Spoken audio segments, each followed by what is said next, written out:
यहाँ आकर मुझे अच्छा लगा। मांझी। केंद्रीय मंत्री जीतन राम मांझी महाकुंभ 2025 का हिस्सा बनने के लिए प्रयागराज के त्रिवेणी संगम पहुंचे।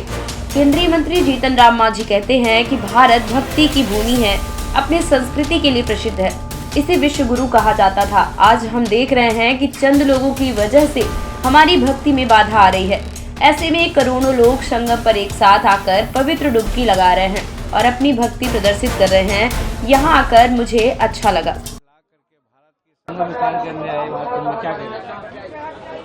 देखिए, भारत आस्था का देश है, संस्कृति के लिए प्रसिद्ध है। अपने संस्कृति और आस्था के चलते ये विश्व गुरु कहलाता था और आस्था में कहीं न कहीं खलल होते नजर आती है आज के कुछ लोगों के द्वारा।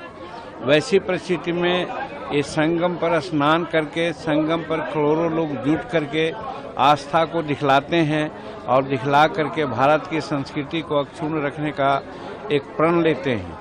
आ करके हमको बहुत अच्छा लगा। देखा, कोई संख्या का शुमार नहीं है, अनगिनत है। कोई कुछ कहें, कोई कुछ कहें, लेकिन मैं कहता हूं कि अनगिनत की संख्या में लोग आए हैं और सब आस्था के चलते आए हैं। सनातन धर्म हमारा रहा है ऐसा धर्म जहां किसी प्रकार का भेदभाव नहीं रहा। कालांतर में आकर के मनुवादियों ने कुछ अपनी अपनी बातें कर दी है, लेकिन सनातन हमारा कभी नहीं कहा कि किसी से कोई विभेद करना चाहिए। संत रैदास जी ने भी कह दिया था, जात पात पूछे नहीं कोई, हरि के भजै सो हरि को होई। हम समझते हैं वैसे संत शिरोमणियों के बात को और सनातन धर्म को अक्षुण्ण करने के लिए करोड़ों करोड़ यहाँ पर गंगा में डुबकी लगा करके अपने मन वचन कर्म से मानवता की सेवा करने के लिए, भारत का कल्याण करने के लिए यहाँ पर आए हैं। हम भी आए हैं तो यही सोच करके आए हैं कि भगवान सनातन धर्म को अक्षुण्ण रखे और लोगों को सद्बुद्धि दे कि जैसे पहले लोग रहते थे कि किसी प्रकार का कोई विभेद नहीं होता था, वही वातावरण पैदा हो।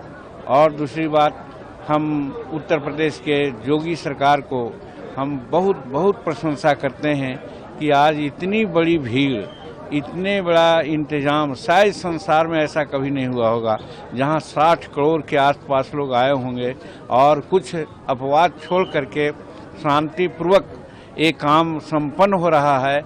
एक काबिल तारीफ है और नरेंद्र भाई मोदी जी के निर्देशन में ये सारी बातें हो रही है। तो मैं समझता हूँ कि ये भी एक उदाहरण योग्य है संसार में कि कैसे मैनेज किया जाता है। और इसमें सही बात है कि सनातनी लोग जो यहाँ आए हैं मन वचन कर्म से शांति पूर्वक रहते हैं। उसका एक उदाहरण ये भी है कि अगर करोड़ों करोड़ एक जगह हो रहे हैं और कहीं किसी प्रकार की बात नहीं हो रही है तो ये भी काबिल तारीफ है। कुछ घटनाएं घटी हैं जिसके चलते लोग प्रशासन को, रेलवे को उत्तरदायित्व समझते हैं। मैं समझता हूँ उनका कोई दोष नहीं है।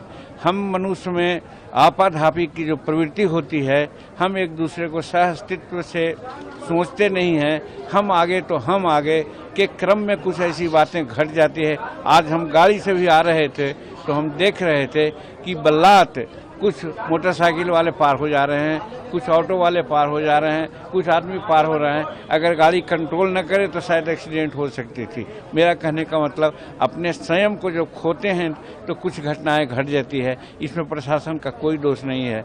हम पुनः योगी सरकार को और भारत सरकार के नरेंद्र भाई मोदी जी को इन सब प्रबंध के लिए प्रशंसा करते हैं और संसार के लोगों को कहना चाहते हैं कि आप हिंदुस्तान के सनातन धर्म से सीख लो कि कैसे एक साथ करोड़ों करोड़ आदमी रह सकते हैं, जा सकते हैं, आपस में बात कर सकते हैं।